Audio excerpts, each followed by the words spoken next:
Hello, and welcome to Observer TV News. It's Wednesday, November 14th, 2018. I'm Doha, Hanno. And I'm Shanell, Simmister. Here are our top stories. A gun control group has installed a sculpture outside City Hall as a form of protest. The Toronto Maple Leafs continue their road trip out west. Tributes continue pour in after the death of Marvel Stanley. And now to our top story. A gun control group has installed a 3-meter-high bullet-shaped exclamation point outside of Toronto City Hall.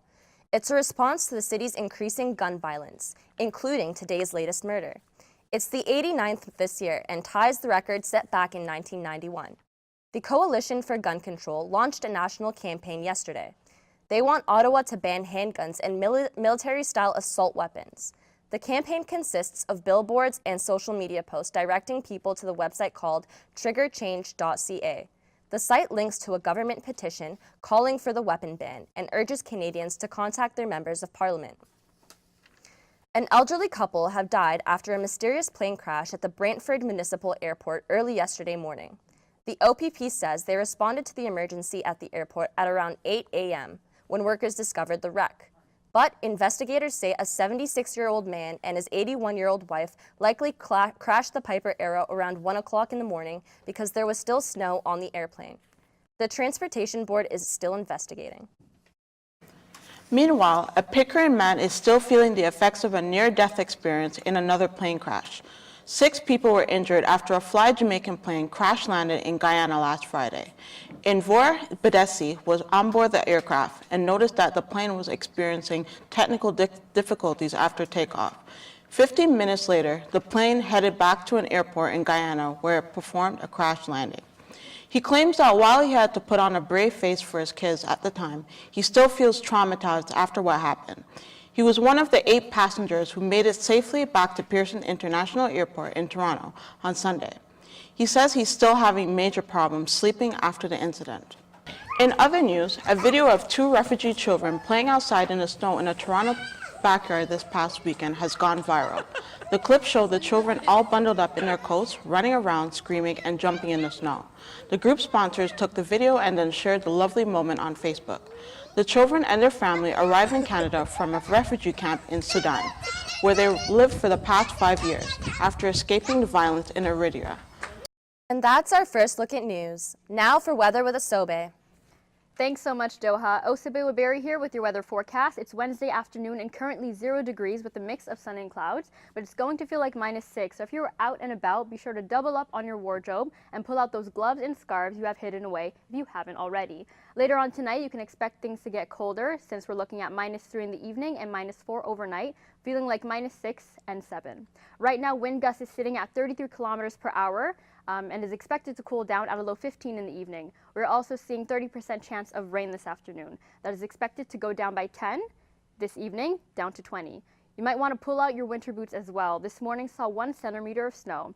But with the promise of cold weather comes a return of Toronto's very festive, very popular Christmas market. So grab the kids, grab your friends or your significant other and head down to the Distillery District, where you're sure to find locally made crafts, Christmas lights, carolers, and hot apple cider.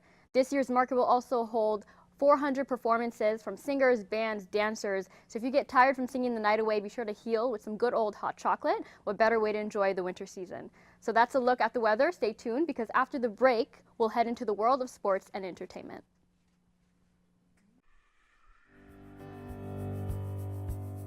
What sets Centennial College apart from the rest? The Story Arts Center, a school where you can turn your creative passion into a real job. It's a small campus with intimate classes, which allows students to get real hands-on experience. Fine-tune your technical skills while expanding your creativity. Become part of Toronto's rich history, like several of our alumni, and make the Six proud. Story Arts Center is a small school with a big influence.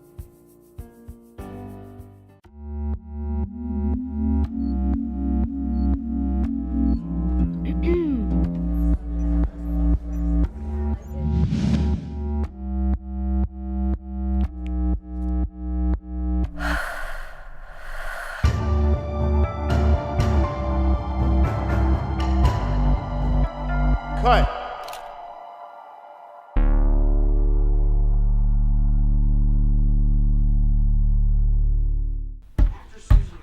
As a kid, this beat was always stuck in my head. I would practice it anywhere I could, whenever I could. I was able to bring the beat to life.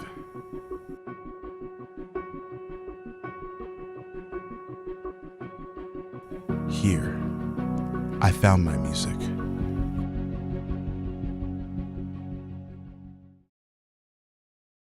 Welcome back, everyone. I'm David Lynch.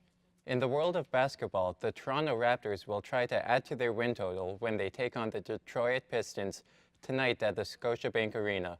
The Raptors will be playing with the newly minted Eastern Conference Player of the Week, Pascal Siakam. Siakam was given the honor on Monday before the loss to the New Orleans Pelicans. It will also be a homecoming for former Toronto coach Dwayne Casey, now coach of Detroit. The Raptors fired Casey in the summer after he served for 7 seasons. Now, on to hockey news. The Toronto Maple Leafs have a rest day today after facing the LA Kings last night in California. The Leafs won by a score of 5-1. The Leafs are back on the ice tomorrow when they face the San Jose Sharks. Toronto finishes their California trip on Friday against the Anaheim Ducks. And that's a look at sports. Now, over to entertainment. Thanks, David. In entertainment, you probably know by now the world lost one of its biggest pop culture icons, Stan Lee, the creative mind behind Marvel Comics. He died Monday at the age of 95. The cause of death hasn't yet been announced. Lee is credited for imagining iconic superheroes such as Spider-Man, the Incredible Hulk, and the X-Men. Celebrity tributes from all across Hollywood have been pouring in since the news broke. Everyone from Captain America star Chris Evans to director Kevin Smith have sent their condolences.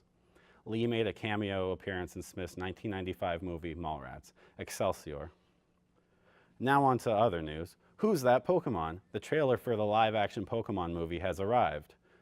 Pokemon Detective Pikachu stars Ryan Reynolds as the voice of the iconic video game character. While not much is known about the plot, the trailer suggests it is about Detective Pikachu helping to find someone's missing father. It's the first live-action film in the series. It'll come to theaters next May. And that's all from me. Now over to Fleur with more entertainment. Thanks, Alex, and hello, everyone. Here's what's making the news in the entertainment world. Canadian content creator Lily Singh says she's taking a break from YouTube. Singh, who also goes by the nickname Superwoman, posted a video yesterday saying she's feeling mentally, physically, and emotionally exhausted. In the video, she did speak out about her frustrations, describing YouTube as a place where creators believe that they have to pump out content consistently, even at the cost of their physical and mental health and their happiness. It may be a week or a month, or however long it takes until she feels ready to go back to YouTube. Meanwhile, another celebrity has opened up about their battles with mental health. AJ McLean of the Backstreet Boys told People magazine about his recent relapse and longtime addiction to alcohol. McLean says his wife and kids are a huge support and inspiration to him, though at the same time it was a big problem because he has to put himself first over his family. Over the years, the singer has surrounded himself with a good support group and goes to meetings, which are one of his ways of getting through what he calls the worst times. He's been in rehab 3 times since 2001. AJ and the Backstreet Boys are on a big tour and come to Toronto next July. We'll be back after these messages with the national and international news. What sets Centennial College apart from the rest? The Story Arts Center, a school where you can turn your creative passion into a real job. It's a small campus with intimate classes, which allows students to get real hands-on experience. Fine-tune your technical skills while expanding your creativity. Become part of Toronto's rich history, like several of our alumni, and make the Six proud. Story Arts Center is a small school with a big influence. Welcome back, everyone. I'm Claire Floody. Police in Windsor say 5 people have died in a 24-hour period, and the suspected killer, fentanyl. The calls came in Friday night and kept coming in until Saturday morning. Acting Staff Sergeant Douglas Copper with the Windsor Police Service says it's highly unusual for them to see so many deaths in one day. He said overdose cases in Windsor are common but rarely fatal. Data from Public Health Ontario shows that 1,261 people have died from an opioid overdose in the province last year. This number is up 30% from the year before. On to other news. People with Down syndrome may soon be put on the endangered species list if one Canadian charity gets its way. The Canadian Down Syndrome Society has launched a controversial petition to do just that. The charity says the Down syndrome community qualifies as endangered in many parts of the world and needs valuable funding and resources. Spokesman Ben Tarr says they're hoping to bring awareness the same animals get when they're endangered. This is Shanell's Television's breaking news.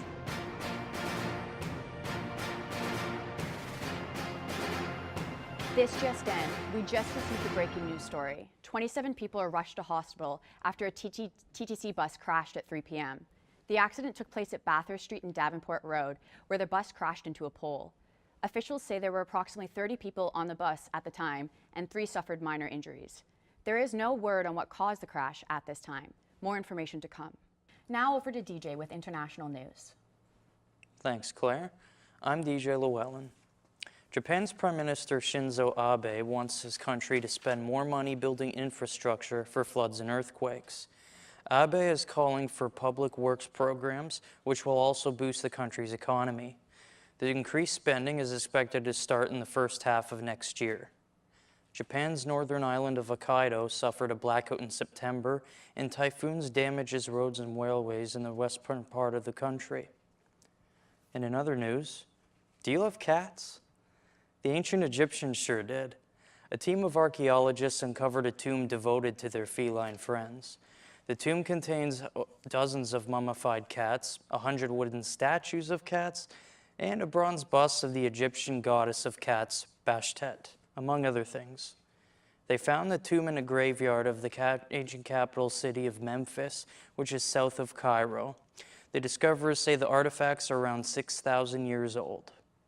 And that's all for World News. You can find the latest news on our website at torontoobserver.ca. On behalf of everyone here at Observer TV News, thanks for watching and have a good night.